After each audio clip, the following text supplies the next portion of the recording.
여러분, 한 가지 충격적인 사실을 말씀드리겠습니다. 대한민국의 기업 딱 하나가 일본 전자산업 전체를 합친 것보다 더 많은 돈을 벌고 있습니다.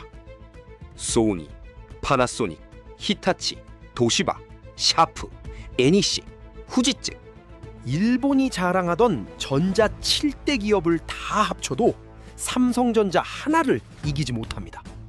오늘은 삼성전자라는 괴물이 어떻게 일본 경제를 흔들고 있는지 팩트로만 보여드리겠습니다. 먼저 삼성전자가 얼마나 큰 기업인지부터 짚어보겠습니다. 2024년 삼성전자 연매출 약 300조 원, 달러로 환산하면 약 2,200억 달러입니다. 이게 어느 정도 규모냐면 포르투갈이나 체코 같은 나라의 GDP보다 큽니다.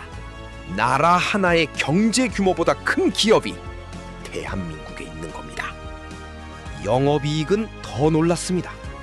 2024년 기준 약 32조 원, 달러로 약 240억 달러, 하루에 약 880억 원을 벌어들이는 셈입니다. 전 세계에 약 27만 명의 직원이 있고 74개국에서 사업을 운영합니다. 코스피 시장에서 삼성전자가 차지하는 비중은 약 25에서 30%. 대한민국 주식 시장의 4분의 1이 삼성전자 하나라는 뜻입니다.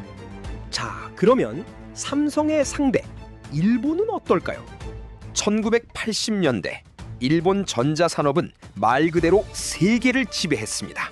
소니의 워크맨, 파나소닉의 가전제품, 도시바의 반도체, 메이드 인 재팬은 곧 최고 품질의 상징이었습니다.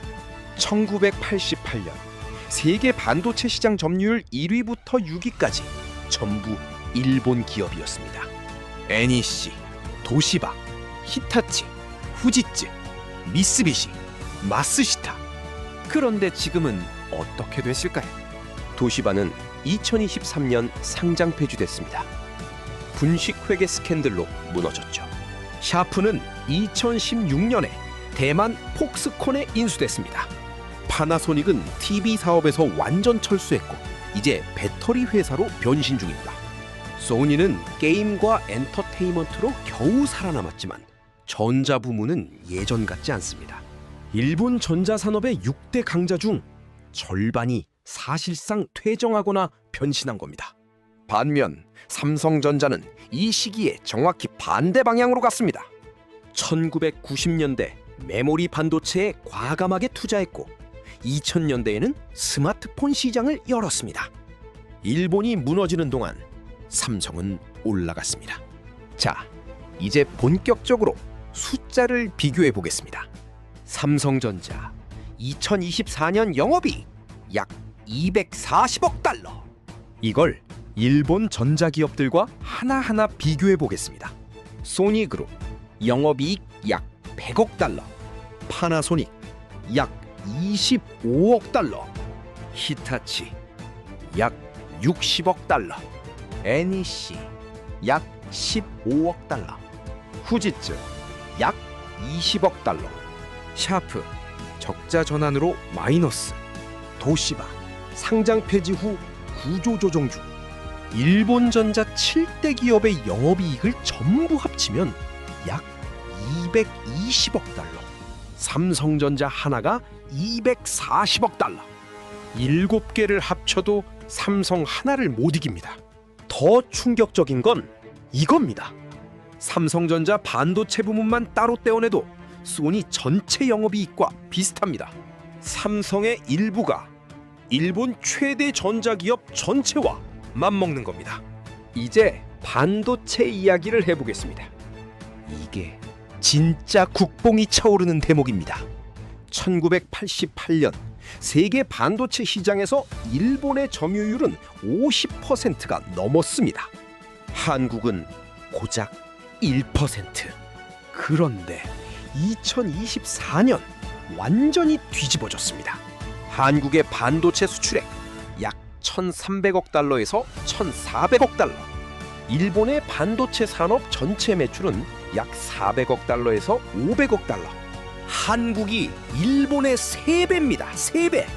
그 중심에 삼성전자와 SK하이닉스가 있습니다. D램 시장에서 삼성전자와 SK하이닉스의 합산 점유율 약 70%, 낸드 플래시 시장에서도 합산 약 50%, 전 세계 메모리 반도체 시장의 절반 이상을 한국 두 기업이 먹고 있는 겁니다. 특히 HBM 고대역폭 메모리 시장에서는 더 압도적입니다. AI 시대의 핵심 부품인 HBM에서 한국의 점유율은 무려 90%. 엔비디아가 AI 칩을 만들어도 그 옆에 붙는 메모리는 한국산입니다. 일본은 어떻게 됐냐고요? 1999년에 NEC, 히타치가 합쳐서 엘피다 메모리를 만들었지만 2012년 엘피다는 파산했습니다. 일본 제조업 역사상 최대 규모의 파산이었습니다. 이후 마이크론에 인수되면서 일본 메모리 반도체의 역사는 사실상 끝났습니다. 한마디로 한국이 일본의 반도체 왕자를 완전히 빼앗은 겁니다. 이번에는 좀 더 큰 그림을 보겠습니다. 삼성전자 연매출 약 2,200억 달러, 일본의 GDP는 약 4조 2천억 달러입니다. 삼성전자 매출 하나가 일본 GDP의 약 5%에 해당합니다. 기업 하나가 세계 4위 경제대국 GDP의 5%라니 말이 됩니까? 더 놀라운 비교가 있습니다. 삼성전자 매출은 일본 최대 기업 도요타의 매출과 거의 비슷합니다. 도요타가 전 세계의 차를 팔아서 번 돈과 삼성이 반도체와 스마트폰으로 번 돈이 엇비슷한 겁니다.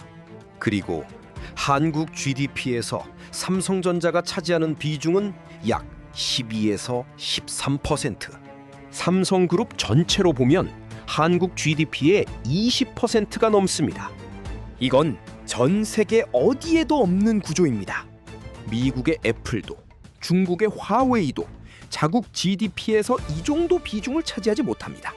물론 일본도 가만히 있지는 않습니다. TSMC 구마모토 공장을 유치했고 라피더스라는 국책 반도체 회사를 만들었습니다.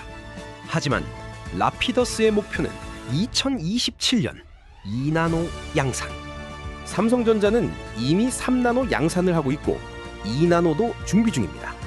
일본이 출발선에 서는 동안 한국은 이미 결승선을 향해 달리고 있는 겁니다. 정리하겠습니다. 삼성전자 하나의 영업이익이 일본전자 7대 기업 전체를 넘어섭니다. 한국 반도체 수출이 일본 반도체 산업의 3배입니다. 삼성전자 매출 하나가 일본 GDP의 5%입니다. 그리고 AI 시대의 핵심인 HBM 시장의 90%를 한국이 장악하고 있습니다. 30년 전만 해도 일본의 1%에 불과했던 한국 반도체 산업이 오늘날 일본을 3배 차이로 압도하고 있습니다. 이게 대한민국의 저력입니다. 구독과 좋아요 부탁드립니다.